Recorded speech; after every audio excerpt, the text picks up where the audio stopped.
Hello friends, তোমাদের সকলকে স্বাগত জানাই তোমাদের প্রিয় YouTube channel Arnab study point YouTube চ্যানেলে। তো তোমাদের জন্য একটা দারুণ সুখবর, অর্থাৎ পশ্চিমবঙ্গের চাকরি প্রার্থীদের জন্য খুবই খুশির খবর।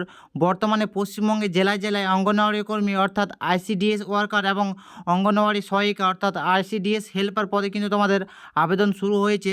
তো বিভিন্ন জেলাতে কিন্তু তোমাদের ফর্ম ফিল আপের মাধ্যমে অফলাইনে আবেদন চলছে, আবার কিছু জেলাতে কিন্তু অনলাইনেও আবেদন তোমাদের জমা নেওয়া হচ্ছে। তো দেখো বন্ধুরা, পশ্চিমবঙ্গের প্রায় 32,000 শূন্য পদে কিন্তু তোমাদের অঙ্গনওয়াড়ি কর্মী এবং অঙ্গনওয়াড়ি সহায়িকা পদে কিন্তু তোমাদের আবেদন নেওয়া হচ্ছে। তো সেই শূন্য পদ পূরণের লক্ষ্যে ইতিমধ্যে কিন্তু বিভিন্ন জেলাতে বিজ্ঞপ্তি প্রকাশিত হয়েছে। তো কোন কোন জেলায় বর্তমানে আবেদন চলছে, কিভাবে আবেদন করবেন, যোগ্যতা কী রাখা হয়েছে, তোমাদের বেতন কত দেবে, ফর্ম কোথায় পাবেন, তো বিস্তারিত তথ্য তোমরা এই ভিডিওর মাধ্যমে কিন্তু জানতে পারবে। তাই তোমরা ভিডিওটি প্রথম থেকে শেষ পর্যন্ত স্টেপ বাই স্টেপ দেখো, ফুল ইনফরমেশন তোমরা এই ভিডিওতে কিন্তু পেয়ে যাবে। তো প্রথমত তোমাদের বলে দিই যে এই পদের নাম হচ্ছে তোমাদের অঙ্গনওয়াড়ি কর্মী, অঙ্গনওয়াড়ি সহায়িকা এবং তোমাদের অঙ্গনওয়াড়ি সহায়িকা থেকে অঙ্গনওয়াড়ি কর্মী পদোন্নতির যে আবেদন, সেই আবেদন কিন্তু তোমাদের বর্তমানে চলছে। এবং এর যে মোট শূন্যপদ, অর্থাৎ তোমাদের যে মোট শূন্যপদ রয়েছে বিভিন্ন জেলার বিভিন্ন ব্লকে বিভিন্ন শূন্যপদ কিন্তু তোমাদের রয়েছে। তো অফিসিয়াল নোটিফিকেশান ডাউনলোড করে তুমি তোমার জেলার, তুমি তোমার ব্লকের কিন্তু নির্দিষ্ট শূন্যপদ কিন্তু দেখে নিতে পারবে।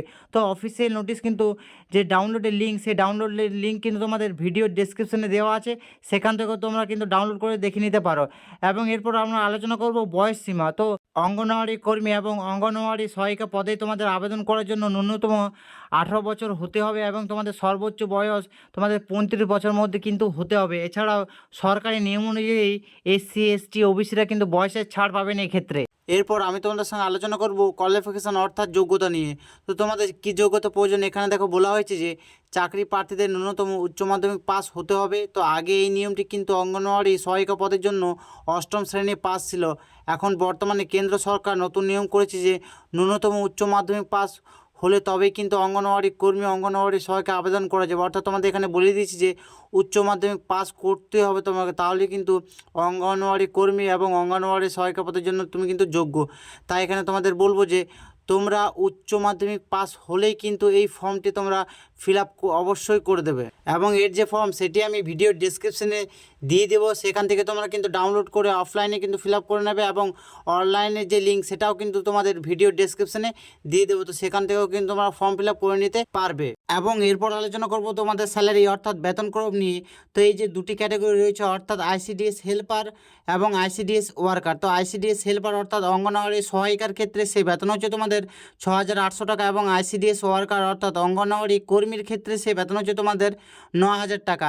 এবং এটি তোমাদের কিন্তু বেসিক পে, অর্থাৎ তোমাদের প্রথম যখন স্যালারি, এই প্রথম স্যালারিগুলো দেবে, তারপর তোমাদের কিন্তু বেতন আস্তে আস্তে নিশ্চয়ই ইনক্রিজ করবে। এরপর আলোচনা করব আবেদনের শেষ তারিখ। তো এখানে দেখো বলা হয়েছে যে আবেদন করার জন্য চাকরি প্রার্থীদের 16 আগস্ট 2024 তারিখের মধ্যে কিন্তু আবেদন করতে হবে। অর্থাৎ তোমাদের আবেদনের যে শেষ তারিখ, সেই আবেদনের শেষ তারিখ হচ্ছে তোমার 16 আগস্ট। তো 16 আগস্টের মধ্যে কিন্তু তোমরা আবেদন করে নেবে।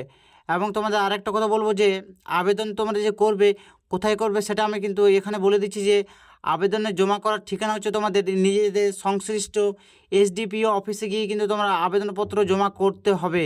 তো এই আবেদনপত্র তোমরা ভিডিও ডেসক্রিপশনে পেয়ে যাবে, সেখান থেকে তোমরা আবেদনপত্র ডাউনলোড করে নিও। এবং এই আবেদনপত্র তোমরা কীভাবে ফিল আপ করবে স্টেপ বাই স্টেপ আমি তোমাদের বলছি, মন দিয়ে দেখো। তো এখানে তোমরা সংশ্লিষ্ট এসডিপিও অফিসের যে নাম, সেই নাম কিন্তু এখানে তোমরা লিখবে ভালো করে, কিন্তু যে অফিসে যাবে সেই অফিসের নাম কিন্তু এখানে তোমরা লিখে নেবে। এবং এখানে তোমাদের বলেছে যে অফিস ইজ অনলি, এখানে তোমরা কোনো কিছু করবে না। এবং এখানে তোমাদের বলেছে যে পাসপোর্ট সাইজ রঙিন ফটো এখানে চেটাবে, অর্থাৎ তোমাদের যে পাসপোর্ট সাইজ রঙিন ফটো, খুব সুন্দর একটা পরিষ্কার ফটো কিন্তু এখানে চেটাবে, যাতে তোমাদের মুখ পরিষ্কার কিন্তু বোঝা যায়। এবং এখানে তোমরা বিজ্ঞপ্তি নাম্বার, অর্থাৎ তোমাদের অফিসিয়াল নোটিফিকেশানে বিজ্ঞপ্তি নাম্বার রয়েছে, সেটা এখানে লিখে দেবে। এখানে তোমরা তারিখ লিখে দেবে। এবং এখানে তোমাদের বলেছে অনুযায়ীর পর যেখানে তোমার এসডিপি অফিসে জমা দিতে যাবে, সেই এসডিপি অফিসের কিন্তু নাম এখানে তোমরা লিখে নেবে। এবং তোমাদের বলবো যে তোমাদের যে ফুল ডিটেলস, অর্থাৎ তোমাদের যে নাম, সেই নাম কিন্তু এখানে ভালো করে লিখে নেবে। পিতা মাতা স্বামীর নাম এখানে যেটা তোমাদের রয়েছে, সেই পিতা হলে পিতাটা ঠিক করে দেবে। এবং তোমাদের এখানে যে পিতার নাম, সেই পিতার নাম ভালো করে লিখে দেবে। এখানে তোমাদের যে ফুল ডিটেলস, অর্থাৎ তোমাদের ফুল অ্যাড্রেস লিখে দেবে, ফোন নাম্বার দিয়ে দেবে। এবং এখানে তোমাদের বর্তমান যে ঠিকানা, অর্থাৎ তোমরা যে এখন যেখানে রয়েছো, সেই বর্তমান ঠিকানা কিন্তু তোমরা লিখে দিতে পারো। যদি সেম অ্যাড্রেস হয় তাহলে এখানে লিখলেই হয়ে যাবে তোমাদের। এবং তোমাদের বলেছে যে ফোন নাম্বার, অর্থাৎ তোমরা আরেকটা ফোন নম্বর দিতে পারো, অথবা তোমাদের সেম নাম্বার কিন্তু এখানে দিতে পারো।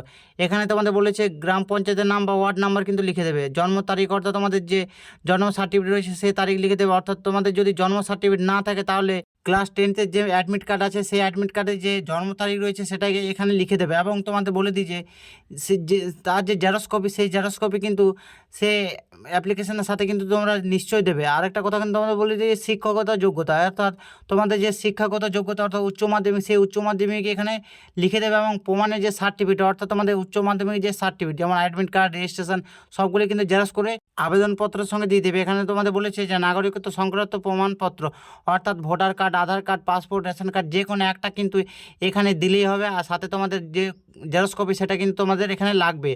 এবং তোমাদের বলেছে যে স্থায়ী বাসিন্দা সংক্রান্ত প্রমাণপত্র, এটা তোমরা তোমাদের সংশ্লিষ্ট কাউন্সিলরের কাছ থেকে তোমরা পেয়ে যাবে। অর্থাৎ তোমাদের রেসিডেন্সিয়াল যে সার্টিফিকেট সেটা কিন্তু তোমাদের কাউন্সিলর বা পঞ্চায়েত প্রধানের কাছ থেকে তোমরা পেয়ে যাবে।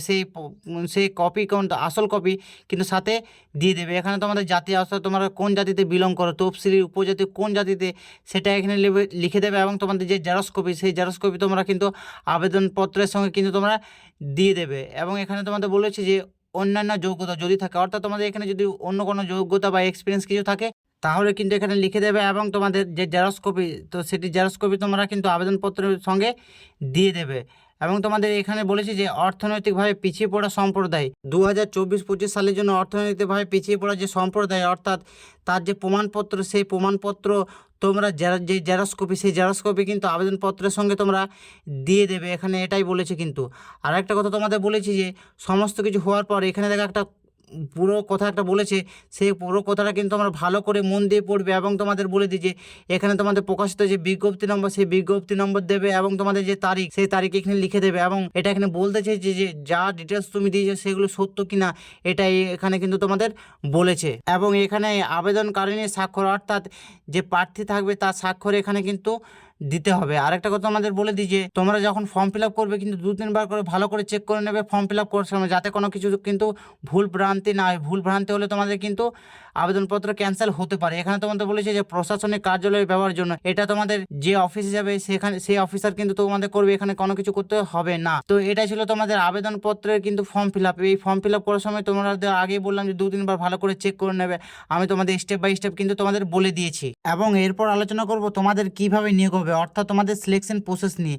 তো দেখো এখানে তোমাদের বলেছি যে চাকরি প্রার্থীদের প্রথমে আবেদন জানাতে হবে, তারপর 90 নম্বরের লিখিত পরীক্ষা নেওয়া হবে এবং 10 নম্বরের মৌখিক পরীক্ষা নেওয়া হবে। সফল হলে চাকরি প্রার্থীরা চাকরি পাবেন। অর্থাৎ প্রথমে তোমাদের কিন্তু আবেদনপত্র জমা হবে এবং তোমাদের যে পরীক্ষা সেই পরীক্ষা হবে তোমাদের 90 নম্বরের। তো 90 নম্বরের পরীক্ষা হওয়ার পর তোমাদের 10 নম্বরের অর্থাৎ মৌখিক পরীক্ষা হবে। অর্থাৎ তোমাদের ইন্টারভিউ 10 নম্বরের পরীক্ষা হবে। সেই ইন্টারভিউতে পাস করলে তোমরা কিন্তু নিশ্চয়ই চাকরি পাবে। তো এই ছিল তোমাদের ফুল ডিটেলস। তো যদি ভিডিওটি ভালো লেগে থাকে অবশ্যই লাইক করে দেবে এবং সাথে বন্ধুদের সঙ্গে শেয়ার করবে। এবং চ্যানেলটিতে নতুন হয়ে থাকলে চ্যানেলটিকে সাবস্ক্রাইব করে পাশের বেল আইকন প্রেস করে দেবে। এই ইউটিউব চ্যানেলে তোমাদের নতুন নতুন ভ্যাকেন্সি এবং প্রিভিয়াস ইয়ারের কোশ্চেন, কীভাবে তোমরা পড়াশোনা করবে, স্টাডি ম্যাটেরিয়ালস সমস্ত কিছু কিন্তু আলোচনা করা হয়। তা চ্যানেলটিতে নতুন হয়ে থাকলে চ্যানেলটিকে সাবস্ক্রাইব করে পাশের যে বেল আইকন সেই বেল আইকন প্রেস করে দেবে।